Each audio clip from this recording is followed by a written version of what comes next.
From the book Bread Illustrated by America's Test Kitchen, this is the 6th episode, the 6th recipe, Easy Sandwich Bread, on page 59.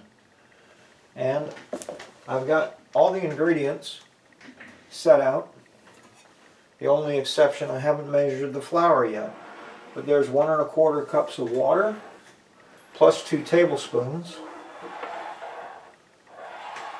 1 package of yeast, fast-acting yeast, which is 1/4 ounce. It's 2 1/4 teaspoons.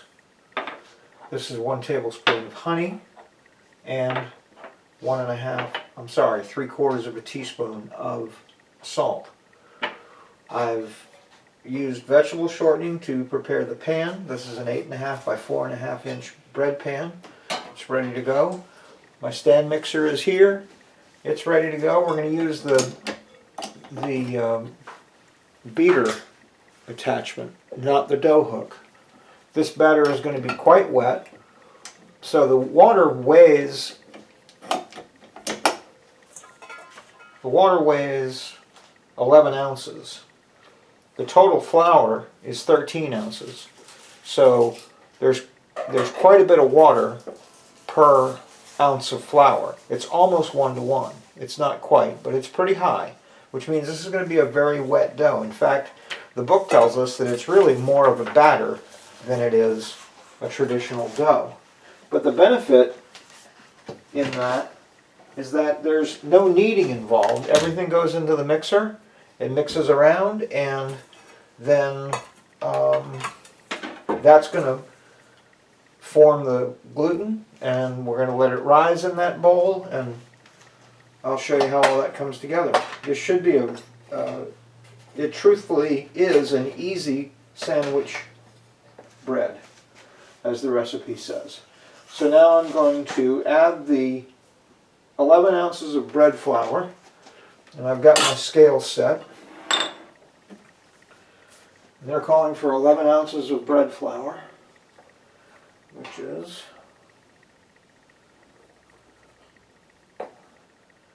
and the reason that they're using bread flour has a higher protein content than all-purpose flour. And the proteins in the bread are what form the gluten, and that's what gives the bread its structure. The gluten allows the flour and water mixture, the dough, to hold the bubbles of carbon dioxide that the yeast is going to create.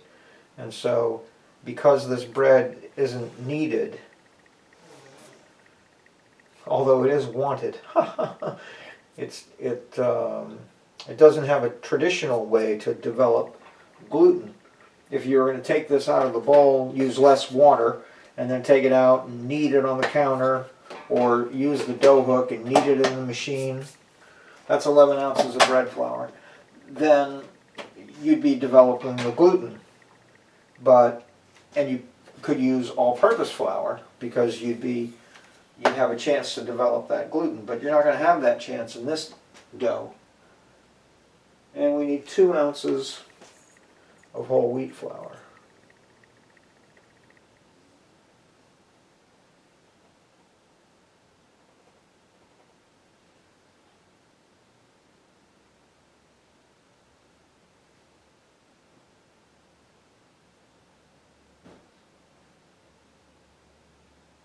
Okay.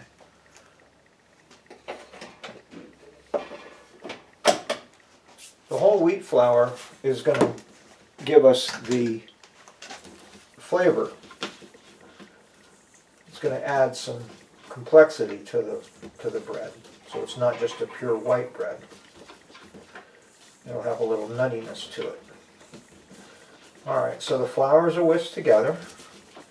Now we're going to whisk in the yeast, and again that's 1 package, or 1/4 ounce, or 2 1/4 teaspoons of instant yeast. Instant yeast can go straight into the flour. It doesn't require any soaking or proving ahead of time.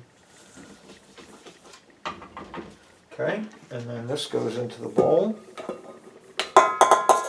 And a little bit goes onto the counter. That's okay.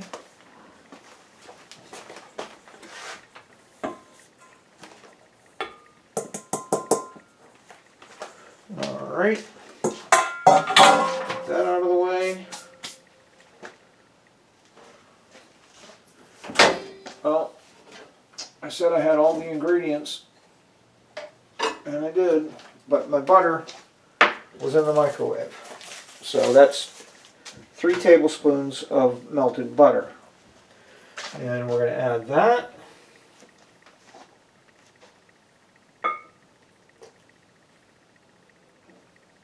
To the mixing bowl, along with the honey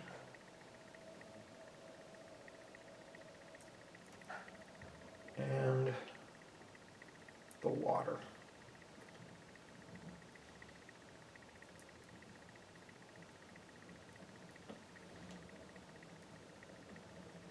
Honey's always a mess.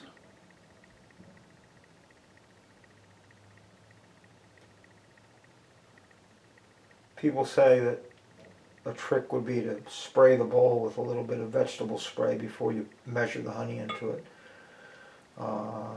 That could work. Maybe I'll try that next time.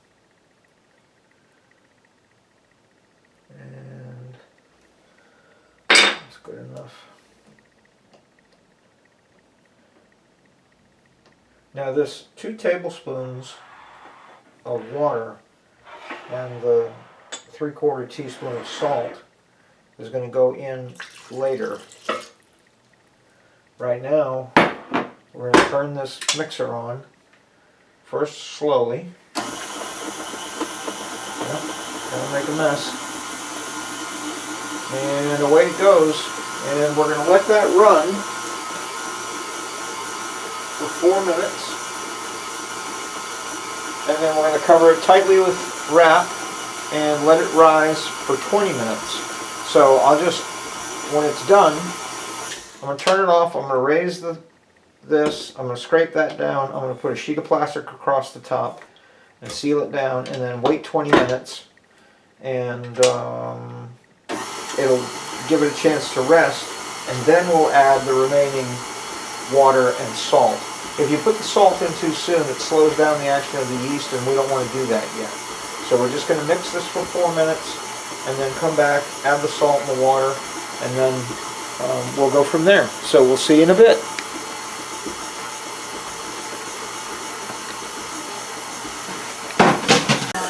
So it's been 4 minutes, and I want to show you what this dough looks like.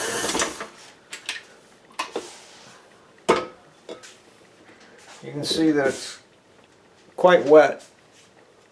Hasn't come together like a dough at all, but that's the way it's supposed to be.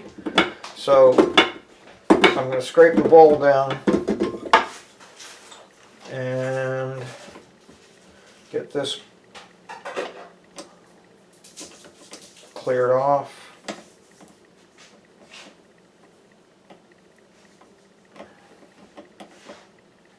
Good. Get this out of the way. Fine. Scrape this down, and then I'll cover it with this plastic wrap, and in 20 minutes we'll come back to it. It will have risen some. I'll add the water, the remaining 2 tablespoons of water, the salt, and we won't be far away from putting it in the oven. Alright, so that's that. 20 minutes has passed. You can see that the dough has nicely risen. It's about twice the size that it was before. And it's harder than it should have been. So I'm going to dissolve the salt in the water. And I'm going to add it to the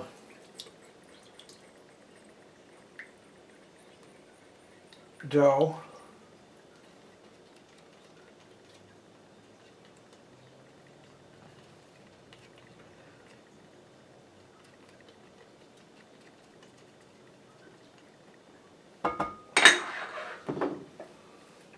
dough hook back on here.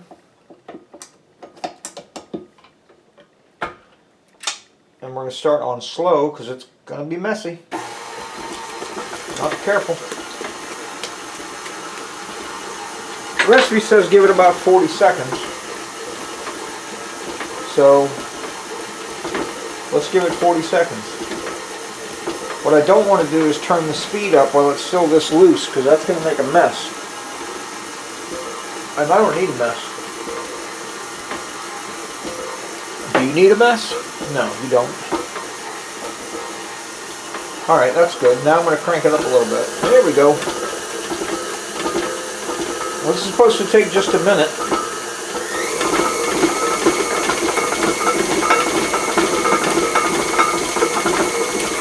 Yeah, I'm all the way up to speed number 4 here. Holy cow! Like a Formula racer. It's going so darn fast. But I want this stuff mixed. I want to make sure that salt is all incorporated.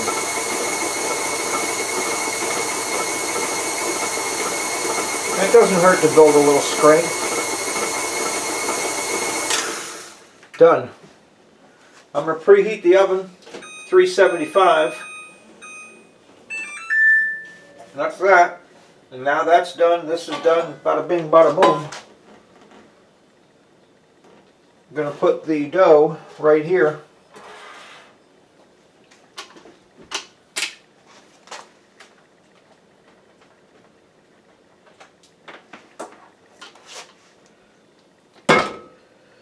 And we're going to put this into this pan. The pan I used solid vegetable shortening to grease the pan. I could have used butter or the spray, but I think my thinking is that because this is a fairly wet batter and the vegetable shortening is solid and it stays solid, that maybe that'll be a better way to get the, you know, it'll give more of a release. This is a non-stick baking pan, so it should be okay, but it's always a good idea to, well, one, follow the recipe. And it says to grease the pan, so darn it, I grease the pan. But the other is, you know, when it comes to food sticking to pans, less is better. So there's no sense in, you know, for the 30 seconds and 5 cents worth of shortening, there's no sense in chancing it. So we're just leveling it in the pan.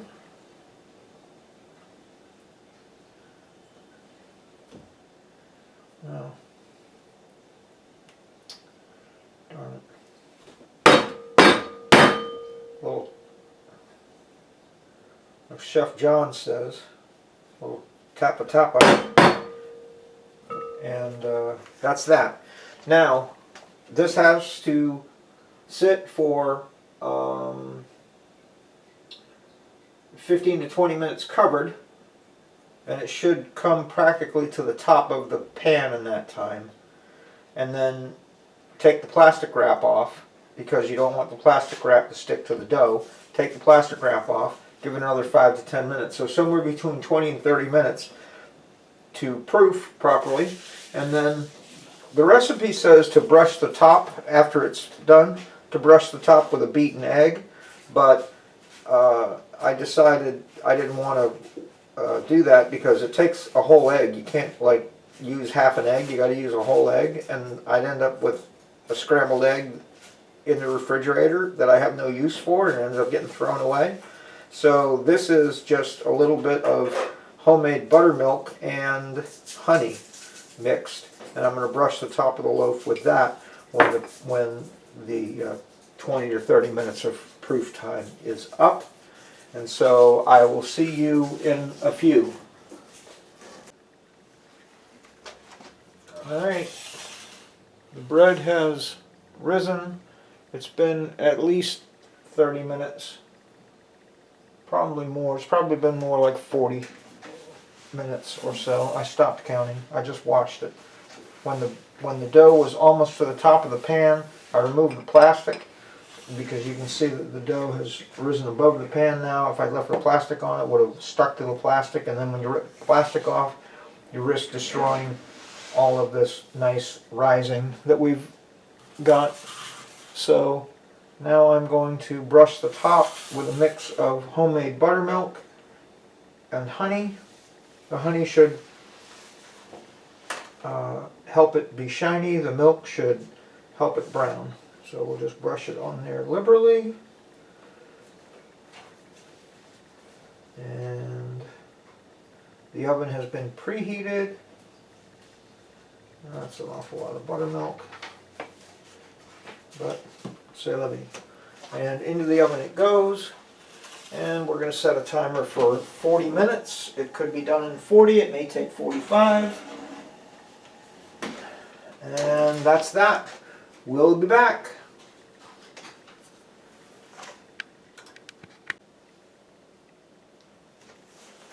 Alright, it's been about 40 minutes, give or take. Let's see if this thing's at temperature. It's supposed to be between 205 and 210. We'll check with our trusty thermometer. That's what it's for. So we'll see what she says.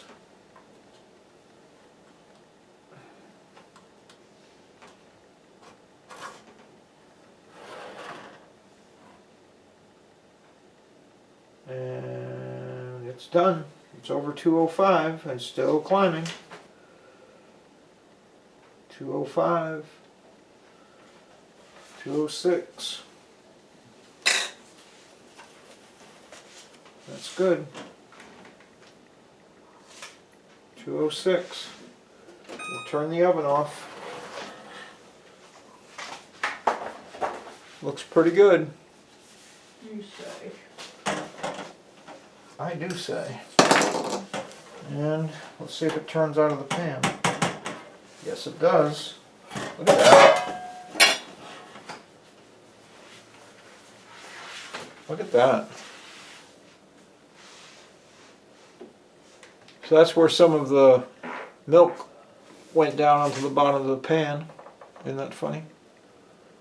And there's the overall. It's a beautiful loaf of bread. That's got to cool for 3 hours. Next time is fluffy dinner rolls will be the next chapter in the book, page 63. Take care.